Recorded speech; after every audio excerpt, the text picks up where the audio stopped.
भारतीय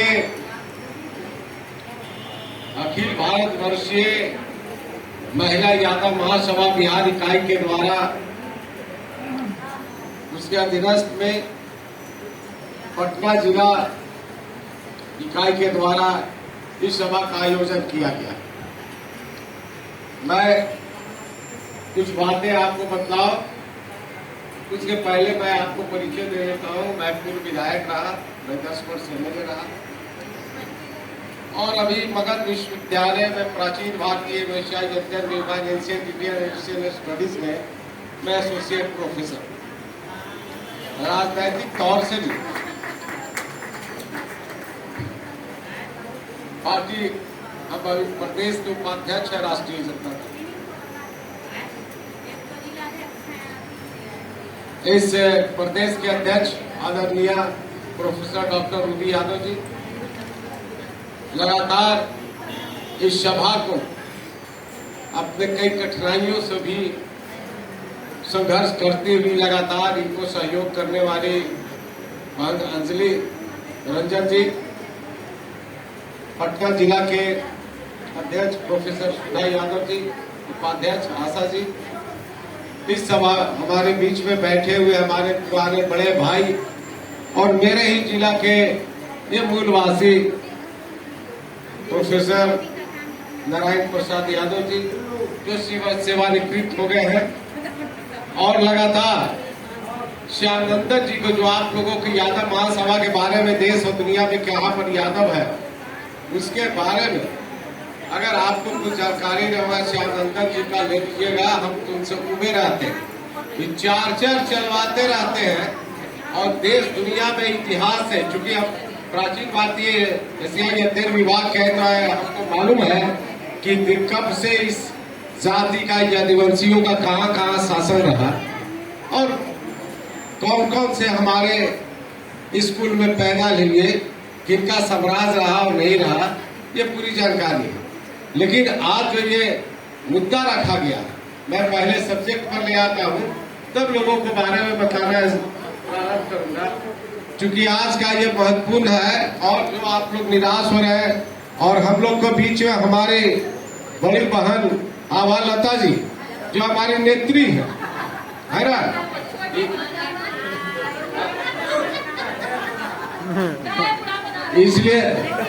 इसलिए सम्मान करना बहुत जरूरी है। और ये नेत्री भी रही है, बिहार प्रदेश राष्ट्रीय जनता दल महिला प्रकोष्ठ की ये प्रदेश के अध्यक्ष भी रही है, तो इनको मालूम है। और पिछले बार जब मीटिंग हुआ तो मैंने रूबी जी से कहा कि आवाज जी को पकड़ के लाइए, वो संगठन करेगी पटना में और दूसरे जगह पकड़ के, और इनको संगठन करने आता है। बिहार में भी पूरे जगह इन्होंने करने का काम किया। आप लोग को ये बतलाना चाहते हैं कि इससे पुराना अखिल भारत वर्षीय यादव महासभा का 1924 में इसका पंजीकरण हुआ था, रजिस्ट्रेशन हुआ था सोसाइटी एक्ट के तहत में। उस समय देश में एक ही जहाँ सोसाइटी एक्ट से रजिस्ट्रेशन होता था, वो किसी राज्य में नहीं, दिल्ली में नहीं, ये नागपुर से रजिस्टर्ड था हमारा ये संस्था। उसके बाद ही देश में जितने भी संस्थाएं बनी, चाहे वो RS हो, ये हो, सब 1924 के बाद ही बना है। इससे पुराना कोई हमारा ये नहीं है। अहीर रेजिमेंट हमारा जो एजेंडा है, क्योंकि इस मुद्दे पर कई लोग बोलते रहे, एजेंडा है कि अहीर रेजिमेंट की मांग हम लोग कर रहे हैं पूरे देश में, और दिल्ली के अंदर में, राजस्थान के अंदर में, हरियाणा के अंदर में, बिहार के विभिन्न जिलों में भी लगातार चाहे धरना देकर हो या फिर मीडिया के माध्यम से ही, इलेक्ट्रॉनिक मीडिया या सोशल मीडिया के माध्यम से ही, अखबारों के माध्यम से हर जगह ये मांग उठती है। इसलिए अहीर रेजिमेंट का जब देश का बंटवारा हो रहा था 1947 में, तो लाहौर तक अगर सबसे पहले कोई फौजें गई थी तो उसमें सारे के सारे 1947 में ही यादव गए थे, और इनकी कुर्बानी पर ये जो हिंदुस्तान का रक्षा हो सका था जब विभाजन के समय में काफी हो गया।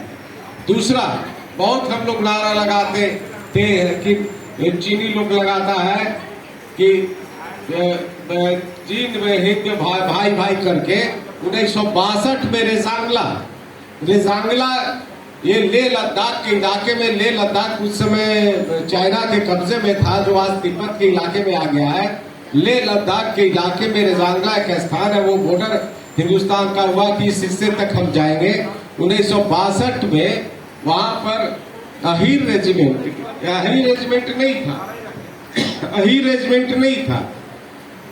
वो 1962 में रेजांगला जो एकदम बर्फ के अंदर में था। हिंदुस्तान इतना कमजोर था कि चूंकि फौजों के अंदर में जो सामुदायिक रूप से मजबूत लोग हुआ करते थे, उसमें यदुवंशियों का, यादवों का अहिरवाल इलाका कहा जाता है। अहिरवाल राजस्थान और ये हरियाणा के बीच में जो हमारा अलवर का इलाका है, रिवाड़ी का इलाका है, महेंद्रगढ़ का इलाका, ये 3 जिले हैं जो इस इलाके में अहिरवाल कहा जाता है। उसी अहिरवाल इलाके से 1962 में ये कुमायूं रेजिमेंट था। कुमायूं रेजिमेंट उसका नाम था पहले, जो यादव, उसमें सिर्फ कुमायूं रेजिमेंट में यादव को ही रखा जाता था।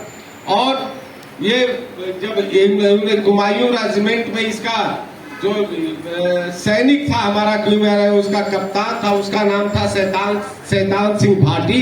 भाटी एक यादवों का शाखा है राजस्थान के अंदर में, वो यादव ही थे। और उसमें 120 लोग गए उस रेजांगला के, जहां 3000 थे। और वहां पर पहले जो अंग्रेजों ने जो राइफल छोड़ दिया था, वही राइफल आज भी पुलिस के अंदर में आधुनिक हथियार नहीं था, देश से काफी मजबूत था।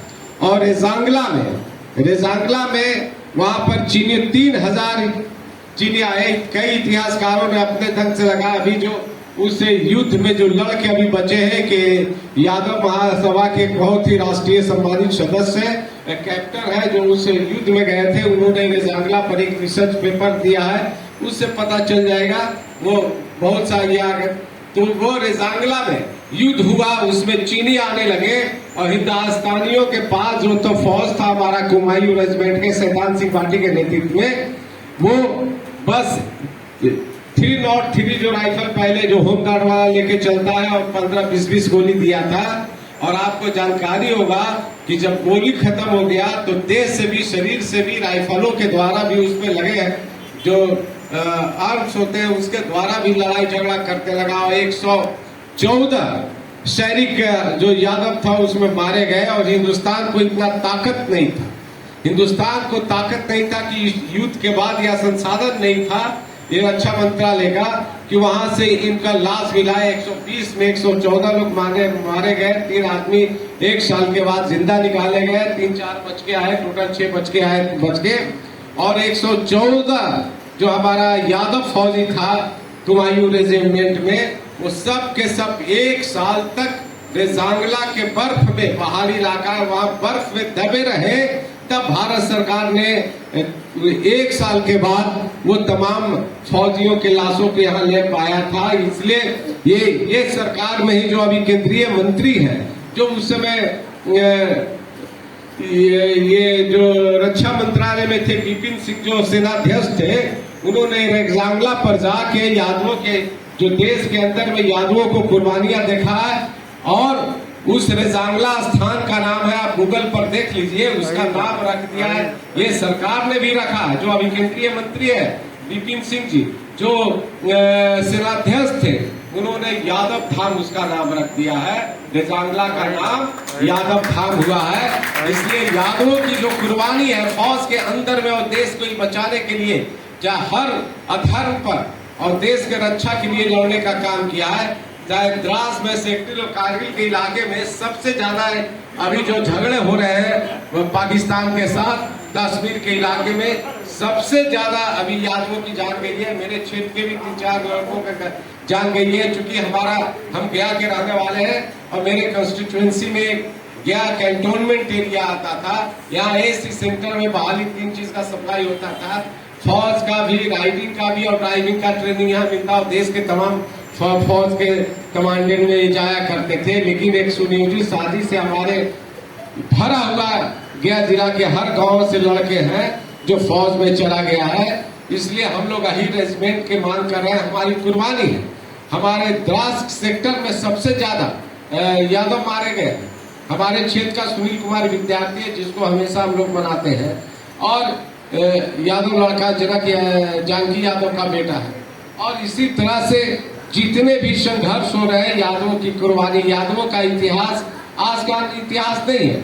आपको ये भी बता देना चाहते हैं, जो पूरा, चूंकि आप लोग को इतिहास भी थोड़ा थोड़ा बता देना चाहते हैं कि आप बाहुबली पिक्चर का नाम देखे होंगे, बाहुबली का सिंघम का नाम सुनते होंगे। ये जो खूब आजकल फैशन हो गया है कि सिंघम में जो बॉडी बिल्डर थोड़ा बनाया तो लड़का को कहता है बिना कि अरे अरे सिंघम है तो लेडी सिंघम है। ये आपको बता देंगे, प्राचीन काल में दक्षिण भारत में महाराष्ट्र के इलाके में, और जो आप पिक्चर देखते होंगे, और जो कटम्मा रुद्रम्मा वो यादव थी, क्योंकि मैं पढ़ा हूँ, मैं रिसर्च किया हूँ उसमें। और बाहुबली भी यादव है, सिंघम भी यादव है। ये एक साम्राज्य है पूरा यादवों का, जो पाल वंश से यहाँ से चल के उड़ीसा से, और उड़ीसा से होते हुए जो तमिलनाडु सबसे पुराना था उससे आंध्र प्रदेश बन गया। और आप लोग को जानकारी दे दे कि लगता है कि बिहार उत्तर प्रदेश में सबसे ज्यादा यादव है, सबसे ज्यादा यादवों की संख्या आंध्रा में। जो आप तेलंगाना जो बहुत बड़ा हिस्सा हो गया, वहाँ एक जिला से 5-5 यादव बना है। वहाँ महिलाएं जो परिवहन मंत्री भी है यादव है, 3-4 यादव मंत्री है, एमएलए है, और सबसे आप लोग को मुलाकात होगी। और इसी तरह से अब शिवाजी की माँ, जब वहां से आप जानते होंगे कृष्णा कावेरी के बेल्ट में जो इतिहास के आप लोग विद्यार्थी या छात्र या टीचर होंगे तो जानते होंगे कि विजयनगर के यादव, शिवाजी की माँ जीजाबाई यादव थी, यादव वंश की थी। ऐश्वर्या राय उसी वंश की है कि राजा कृष्णदेव राय का जो कृष्णा कावेरी का बेल्ट है ये साउथ की वही की है, उसी फैमिली की ये लड़की है। ये आपको बता दे। और ये हमारों का इतिहास। और दूसरा, चूंकि मैं अभी यादव महासभा के कई मैगजीन में लिखा, अभी नेशनल इंटरनेशनल कई मैगजीनों में अभी मेरा निकलने वाला है। सुजाता भी, सुजाता के नाम आप सुने होंगे। ये इतिहासकार आपको बता देते हैं कि इतिहास हमारी जो शौर्य, हमारी वीरता, हमारी जो ताकत थी, हमारा जो एम्पायर था, साम्राज्य था, उसको जो चूंकि लिखने वाला ये कौन लोग, ये लिखने वाला ये है कि जो पहले ब्राह्मण है तो क्षत्रिय है तो वैश्य और क्षुद्र है, तो ब्राह्मणों का काम पढ़ने पढ़ाने का हो गया। और ये ब्राह्मण आपको बहुत खुले रूप से इतिहास के विद्यार्थी और शिक्षक की हैसियत से चुनौती भरा करना चाहते हैं कि ब्राह्मण इस देश की जाति नहीं। आप लोग बताइए, कंप्लीट ईरानी है, ईरान से आया हुआ सभी लोग। और ईरान का चूंकि ग्रेटर इंडिया, इसलिए यादवों के बारे में भी लेके इसमें चल रहा इतिहास बता रहे हैं कि जो ग्रेटर इंडिया, बृहद भारत, बृहद भारत में कौन था? आज का भारतवर्ष था, पाकिस्तान था, बांग्लादेश था, अफगानिस्तान था, म्यांमार था, ये इलाका। और हरियाणा वाले वो बेल्ट में जब उसके पीछे आप देखेंगे प्राचीन भारत का नक्शा, तो उसके आगे में ईरान था। तो ईरानी भी बड़े मात्रा में, ईरान के अंदर में हरियाणा के लोग भी बहुत बस गए हैं। ये इतिहास है और हम नहीं कहते। जो सबसे बड़ा इतिहासकार इस बिहार का हुआ, जो पटना दिल्ली यूनिवर्सिटी के विभाग अध्यक्ष प्रोफेसर आर.एस. शर्मा, उन्होंने भी लिखा कि ये रेसेस मतलब जातियां कहां से आती है। इसलिए हमारा गौरवान्वित वीर गाथा वाला इतिहास है। और चूंकि हमारे जो सुजाता के नाम दे रहे थे, सुजाता यादव लड़की थी जो बोध गया में सेनानी गांव था, जो पकड़ाव राज कहा जाता है, फल्गु के पुल क्रॉस होके वहां पर जाते हैं। वो सुजाता सेनानी गांव के सेनापति की बेटी थी। वो के सेनापति कहा था, जो उस इलाके में, जो हमारे आप दक्षिण बिहार में आप गया पटना के इलाके से आगे आप बढ़ते जाइएगा तो इस इलाके में यादवों का जो कल्चर रहा है, जो गरीबी गौ पालन करना और सारे ये करना, तो गांव के गांव एका को बाड़ा में बना के 200-300 बकरी की तरह छोटा छोटा गाय पालने का प्रचलन था। तो ये वो उसी का कबीले ये था, सेनानी गांव के सेनापति का ये पुत्री थी। इसकी 2 दासी थी, एक ईदुमिता थी और एक मूरा थी। जब मूरा ने देखा कि एक आदमी बैठा है जो वो कोई मतलब है कि उसका शरीर नीचे चेतन से अचेतन अवस्था में आ रहा था, जब नीचे प्रजाचक पर एक आदमी पेड़ के नीचे बैठा, देखा कि उसके शरीर पर दीपक चढ़ रहा है, तो दौड़ के गई कि एक आदमी भूखा है, ऐसे नर कंगाल की स्थिति में है। तो वही सुजाता भाग के आई। और सुजाता वाराणसी में यादव परिवार में ब्याही हुई थी। वो सारा इतिहास है, हम दस्तावेज भी दे देंगे। कब देंगे दस्तावेज आप लोगों को पढ़ने के लिए? जब तक और मानवीय इतिहास के बारे में नहीं जानते रहिएगा तो किसी से बहस करने के लिए बड़ी कठिनाई होगी। क्योंकि बहस करने के लिए तो हमको इतिहास चाहिए, सच चाहिए, और ये हम लोग निश्चित देंगे। और सुजाता जब वहां पर आई तो ये तो ब्राह्मणों ने भी लिखा और कई तरह से लिख दिया कि 1000 गाय को दूध निकाल के 500 पिलाया, 500 करते करते लास्ट में 1 पिलाया। ये सब फालतू बात है। तब तक कितना दिन कोई जिंदा रहता है? ये संभव नहीं है, चूंकि इतिहासकारों अपने मन से लिखा। और वो खीर बना के लाई। आज भी बोध गया के अंदर में जितने साउथ ईस्ट एशिया के या जो बौद्ध धर्म मानने वाले लोग हैं, जब आते हैं तो उसका सबसे बड़ा प्रसाद है खीर। खीर जब उसको मिल जाएगा तो लगता है कि ईश्वर उसको मिल गया। सारे बुद्धिस्ट हम लोग को इसको देखते रहते हैं। और खीर बना के खिलाई। इसी बीच में जो पहले नारद नहीं चलता था, सारंगी सब पहले लाल कपड़ा पहन के बिना पहले क्या गिटार टाइप का सारंगी, वो सारंगी लेके जा रहा था। तब सुजाता ने कहा वालता जी कि आप खाइए। नहीं खा रहे थे बुद्ध, क्योंकि राजकुमार था, बुद्ध थोड़ी नहीं था, वो तो सिद्धार्थ था, राजकुमार था। उसको तो पता नहीं चल रहा था कि राज परिवार से निकला था और उसको जीवन क्या है, मृत्यु क्या है, बुढ़ापा क्या है, बीमारी क्या है। उसको तो राजकुमार था, उसको पत्नी राहुल को, यशोधरा को छोड़ के निकला था, उसको तो कुछ मालूम ही नहीं था। तब कहा कि बीना के तार को इतना मत खींचो कि टूट जाए, बीना के तार को इतना मत ढीला करो कि राग ही नहीं निकले। इसलिए बीना के तार को मतलब शरीर को इतना ही टाइट करके रखो जितना में जीवन के सुख दुख और सारी सच्चाइयों का पता लगे। यही हिंदुस्तान का, भारत के संविधान में मिडिल पथ का जो रास्ता है, मध्य मार्ग का रास्ता है, सुजाता के दिए हुए बयान पर है। और तब भगवान सिद्धार्थ को ज्ञान हुआ, तब वो बुद्धत्व को प्राप्त किया, फिर अपना शिष्य बनाया, वो अलग कहानी है। तो इसलिए सुजाता आपकी परिवार की, सबके इस ज्ञान की, इस बिहार की धरती की बेटी है, जिसके ज्ञान से पूरे दुनिया में आज उसके बौद्ध धर्म को मानने चला है।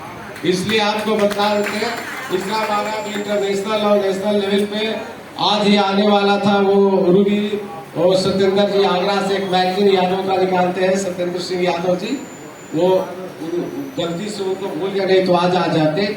हम लोग निकाल के उसको देते हैं। और श्याम नंदन जी के सब आपसे आग्रह है, हम उनसे पनाह है लेते हैं, एकदम तबाह रहते हैं। 4 वो आपका वेबसाइट चलाते हैं और पूरे दुनिया में जितना यादव है उसको लेके चलते रहते हैं। अब आते दूसरा, ये तो हुआ यादवों की रेजिमेंट कितना है। बिहार के हर जिले में बिना जैसे जितने मजबूती से अपनी बातों को रखने का काम किया है वो निश्चित रूप से सराहनीय है। और हमारा जो मूल कमेटी है बिहार प्रदेश का, उससे मजबूत मेरा महिला कमेटी है। इस मंच से मैं खुले रूप से स्वीकार करता हूँ।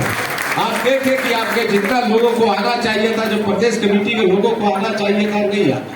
संकीर्ण लोग हैं, घिरे हुए लोग हैं।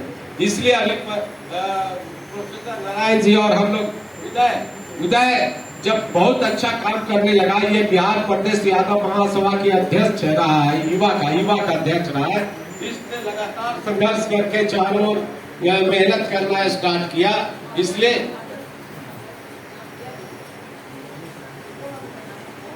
आप ले लिए थे मेरा 1 घंटा का हो गया। आप खाली जानते हो कि माननीय स्वर्गीय मेघा सिंह यादव के बेटा है, मेरा भी बेटा, आपको नहीं मालूम है ना। अब पूरे फैमिली को जानते हैं। और इनके फादर भी बहुत संघर्ष किया, लंबा कहानी हो गया।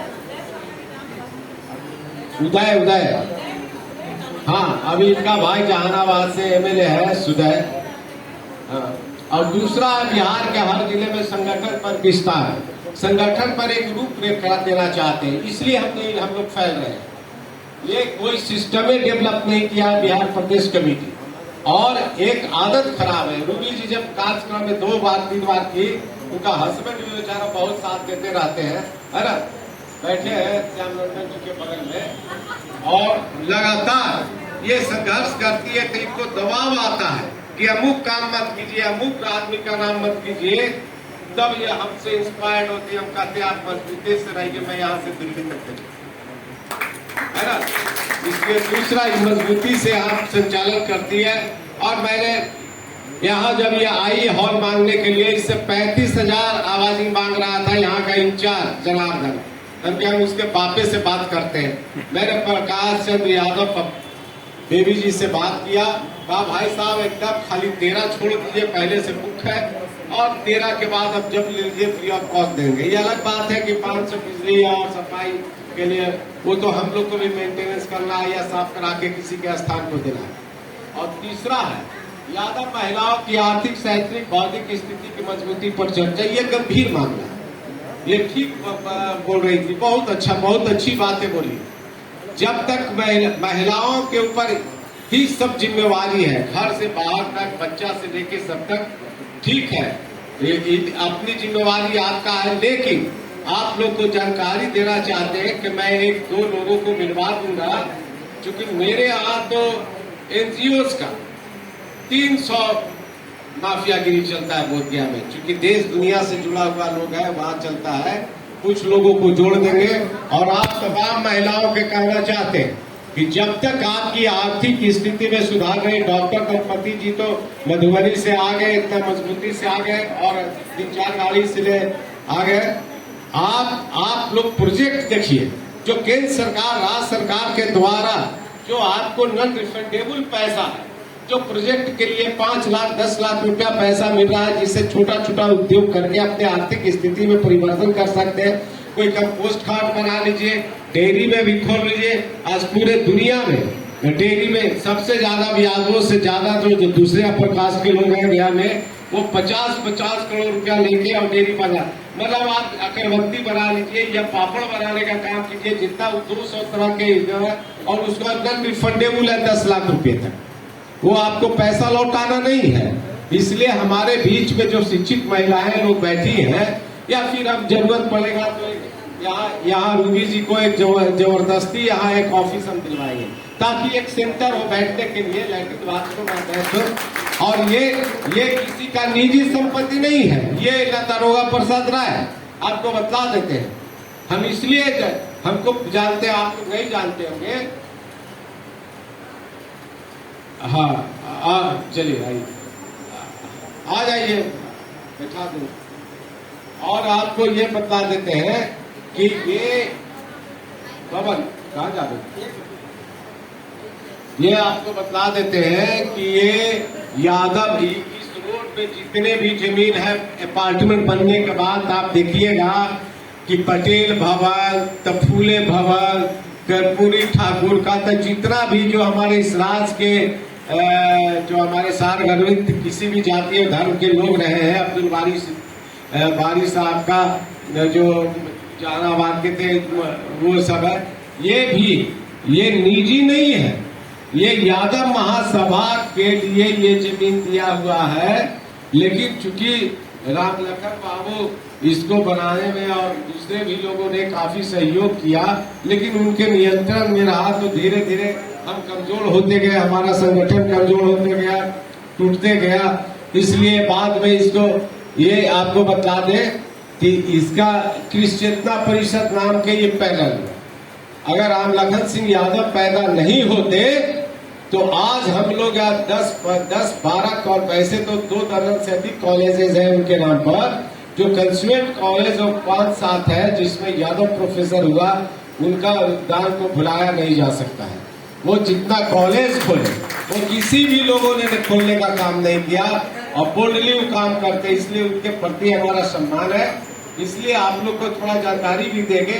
एक और बड़ा विरोधी है और राष्ट्रीय स्तर पर है, हमारे जज साहब है राजेंद्र बाबू, मेरे बात को स्वीकार कर, गोरेलाल यादव जो प्रमोदी IAS थे, वो भी जानते थे। अभी बिहार के अंदर में अभी 1 दर्जन IAS IPS हमारा है, उसको लेकिन साइड ट्रैक पर राजनैतिक तौर से किनारे करके रख दिया। बहुत होता है तो विजेंद्र प्रसाद यादव 1-2 लोगों को ले जाते हैं, नहीं तो सबको नन फील्ड में मतलब रख के रखा है। तो राजनीति भी बहुत जरूरी है, जब राजनीति होता है तो विकास भी होता है।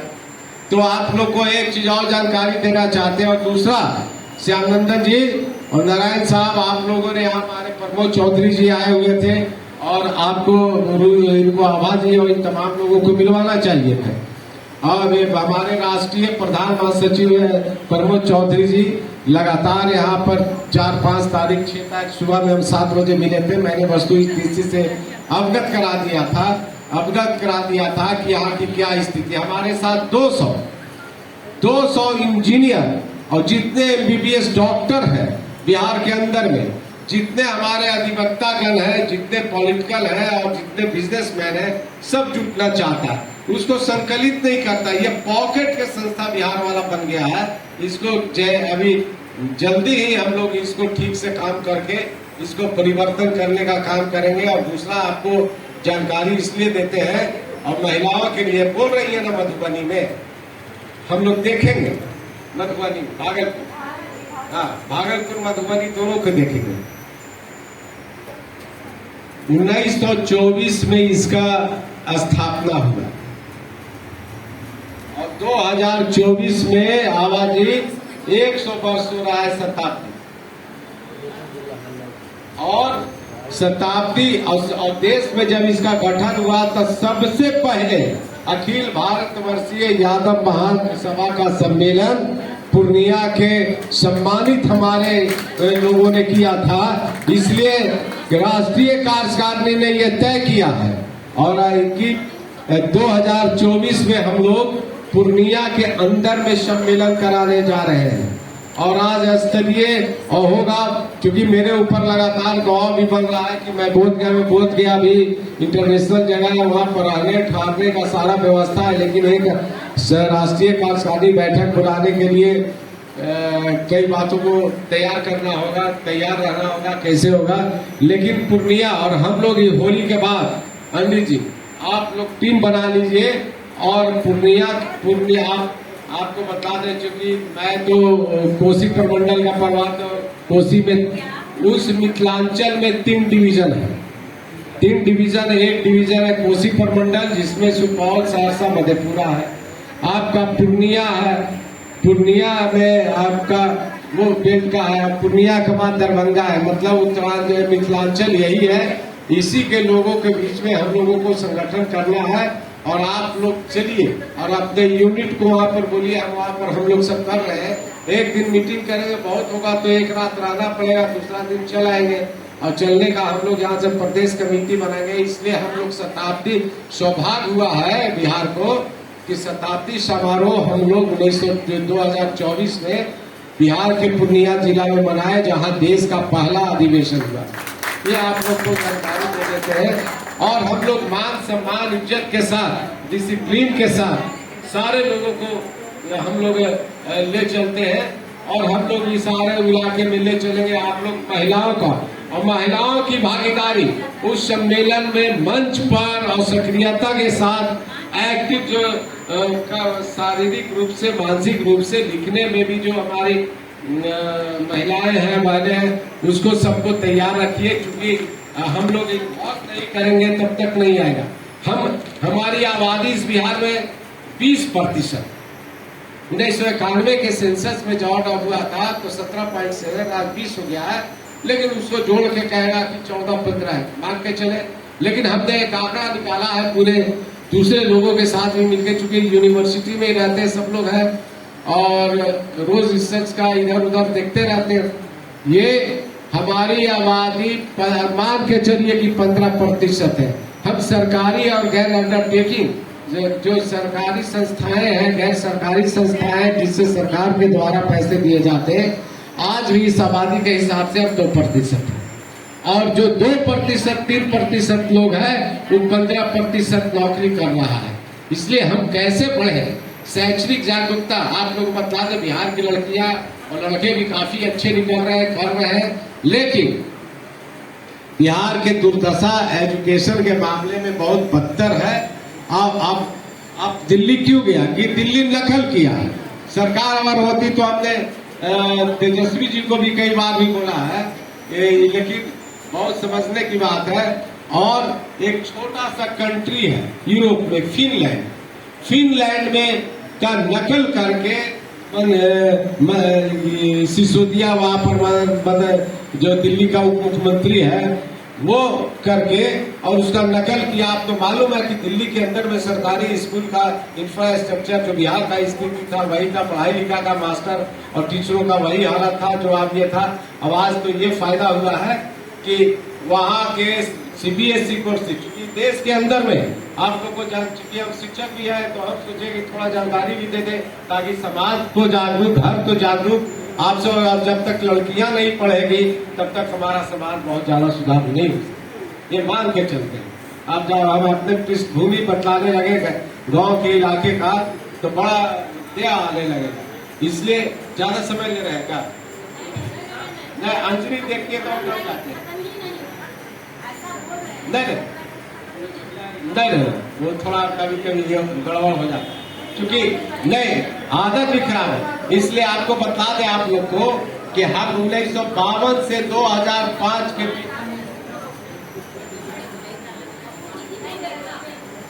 बीच में ऐसे एमएलए के हैसियत से इस विधानसभा में हमसे ज्यादा कोई नहीं बोला और हमसे ज्यादा लंबे समय तक कोई नहीं। इसलिए दो विधायकों के लिए 2 घंटे का मिलता है समय, उसमें मैं कंटिन्यूअस 93 मिनट बोलते रहा। पिन ऑफ साइलेंस पूरा हॉल सुना, सभी दल के लोगों ने कोई टेस्ट नहीं किया।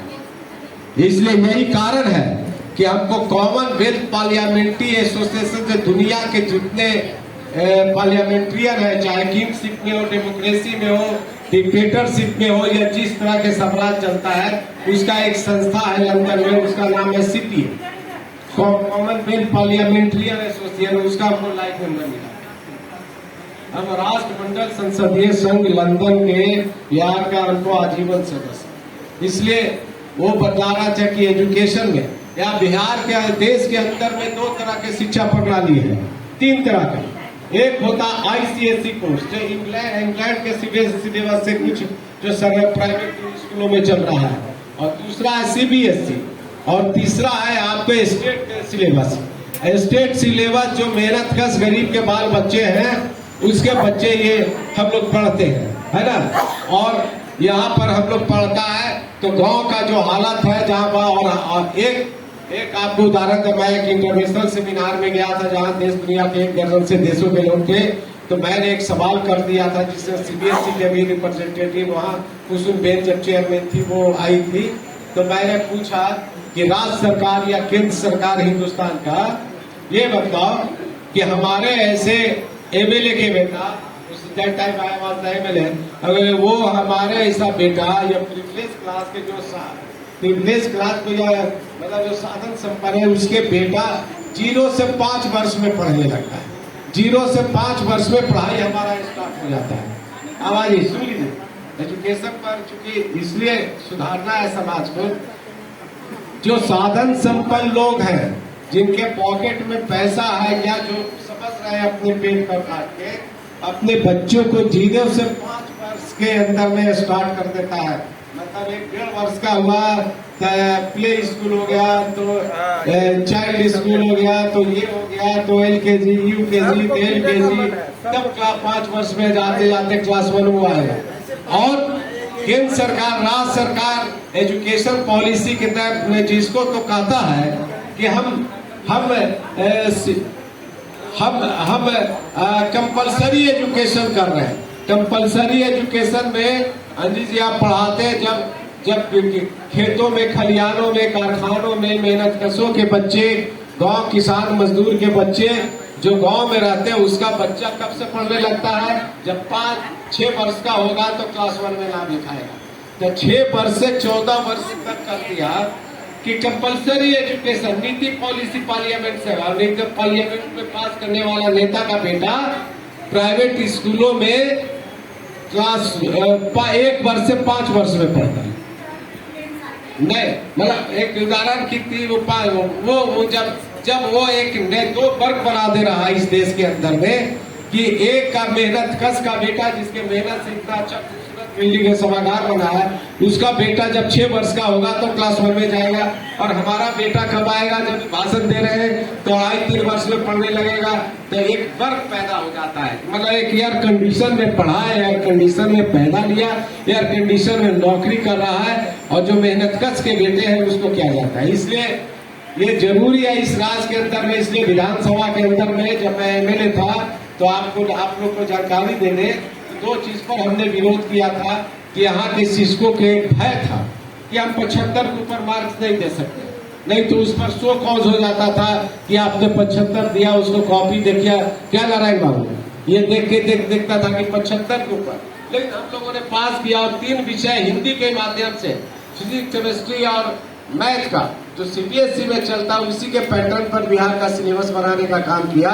तो हमारा वर्ग ही अलग हो रहा है। एक वर्ग है जो 6 वर्ष से पढ़ रहा है, एक वर्ग है तो 3 वर्ष से पढ़ रहा है। जब वो इंग्लिश में फटाफट बच्चा बोलने लगेगा तब तो हमारा बेटा भी कखा ABCD सीखना स्टार्ट करेगा। इसलिए जो नॉलेज कमीशन के चेयरमैन सैम पित्रोडा था, वो उसने कर दिया था कि 6ठा क्लास से इंग्लिश कंपलसरी हो। लेकिन हम लोगों ने भी देश में कई संस्थानों से शैक्षणिक मामलों में हमने कहा कि नहीं, ये क्लास 1 से इंग्लिश सरकारी स्कूलों में पढ़ा जाए।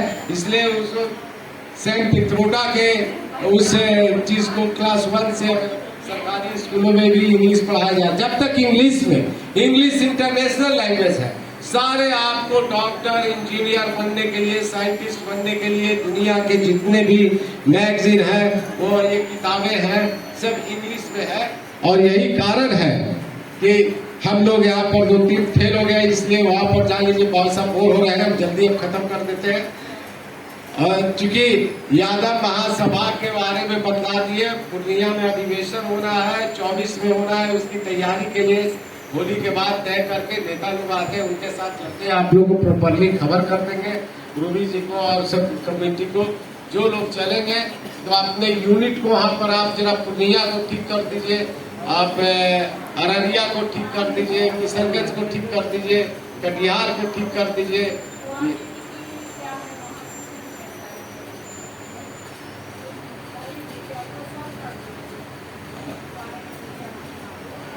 हाँ नहीं ठीक है। तो ये सब है कि हम कैसे तरक्की, और आप लोग को एक चीज खुले रूप से प्रस्ताव पारित करें कि एक बिहार से महिला सेल से हमारा राष्ट्रीय कार्यकारिणी का भी एक सदस्य बने, महिलाओं के राष्ट्रीय स्तर पर हमारी भागीदारी हो, ताकि। और अभी आपको बता दे रहे हैं कि राष्ट्रीय अध्यक्ष है पूर्णिमा यादव जी, वो उनके पिता वहाँ एजुकेशन मिनिस्टर से ससुर थे, उनका 100 अभी इंस्टीट्यूशन है, अभी एमएलए है, वो कई बार बुलाई है, एमएलए है अभी बीजेपी से, महाराष्ट्र से, कर्नाटक में, इसलिए वहाँ।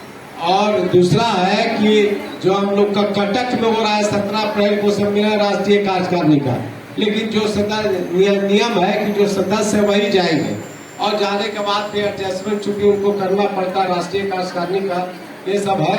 और हम लोग जब तक आप लोग महिला हमारा विंग मजबूत नहीं होगा, रोजगार के धंधे नहीं करिएगा, जो जिला स्तर पर उद्योग केंद्र में जाके उसको आप आर्थिक स्थिति से, जब तक ये इकोनॉमिकल एज है, इकोनॉमिक एज, जब पैसा नहीं होगा तो हम अच्छा एजुकेशन नहीं ले सकते।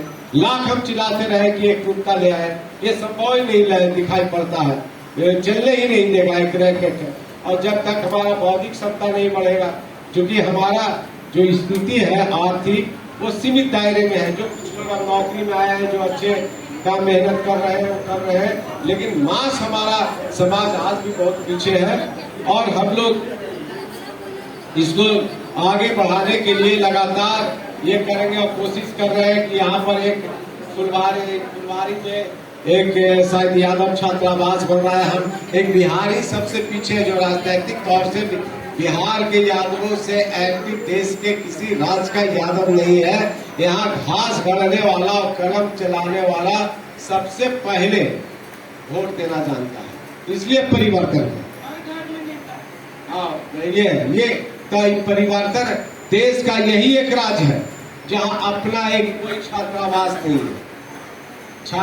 जब तक छात्रावास देगा, मैं गया था वैशाली में, गाजियाबाद में, जब माननीय मुलायम सिंह यादव जब वहां पर यादव भवन का शिलान्यास कर रहे थे, क्योंकि आपको नहीं जानकारी है, मेरे ग्रैंडफादर इन लॉ आपके जितने गार्जियन पुराने होंगे वो सब जानते होंगे।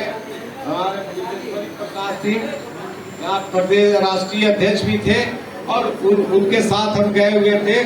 तो उसका नाम वहाँ पर जो वैशाली स्टेशन है मेट्रो का, उसका नाम रखा गया था जो श्री कृष्ण मेट्रो स्टेशन। बाद में उसको बदल के कर दिया गया और वहाँ पर मुलायम सिंह ने उसी वक्त, आपको बता दे कि यादव छात्र जो यादव भवन बना हुआ है, कहा कुछ लोग व्यापार करने लगते हैं कि ये इतना आदमी ठहरा, इतना ला इसी जात में। तब उन्होंने कहा कि अब एक कोई यहाँ नहीं ठहरने के लिए अलग रहेगा, छात्र पड़ेंगे। और आपको मालूम बता दे कि यादव भवन वैशाली गाजियाबाद में है, वहां से लड़का लड़की उत्तर प्रदेश, राजस्थान का, हरियाणा का जो रह के पढ़ रहा है, 2 दर्जन के अंदर में 15 से 18, 12 से 18 उसमें पढ़ने वाले IAS IPS लड़के हमारे आ रहे हैं। यहाँ पर हमको एक जानकारी आपके इलाके में मिला है, किसी यादव महानुभाव में पढ़े लिखे लोगों ने एक संस्था बनाया है दानापुर सभा मोड़ पे, कोई अपने बिल्डिंग में दे दिया है। वहाँ पर कॉम्पिटिटिव व्यू से अब लड़कों को पढ़ाया जा रहा है, लड़कियों को पढ़ाया जा रहा है। ये हम लोग कितना अच्छा करते हैं। जब तक हमारे नौकरी सिस्टम में नहीं आएगा तब तक नहीं होगा।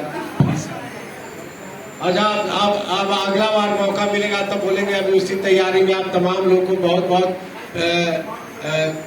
बधाई देते हैं, स्वागत करते हैं कि आप लोगों ने इस होली के अवसर पर भी आज आके और हम लोग उस संविधान की रक्षा करें जिस संविधान के लिखने वाला 253 व्यक्तियों में बाबा भीमराव आए। उनका जयंती समारोह है आज, जयंती समारोह, इसलिए संविधान पर हमला हो रहा है, हमारे अधिकार काटे जा रहे हैं, है ना। इसलिए इन तमाम बातों के साथ आप तमाम जो सभागार में इस मंच पर बैठे हैं, प्रदेश के विभिन्न हिस्सों है, तमाम आप लोगों को बहुत बहुत धन्यवाद देते हैं। अपनी बात को समाप्त करते हैं।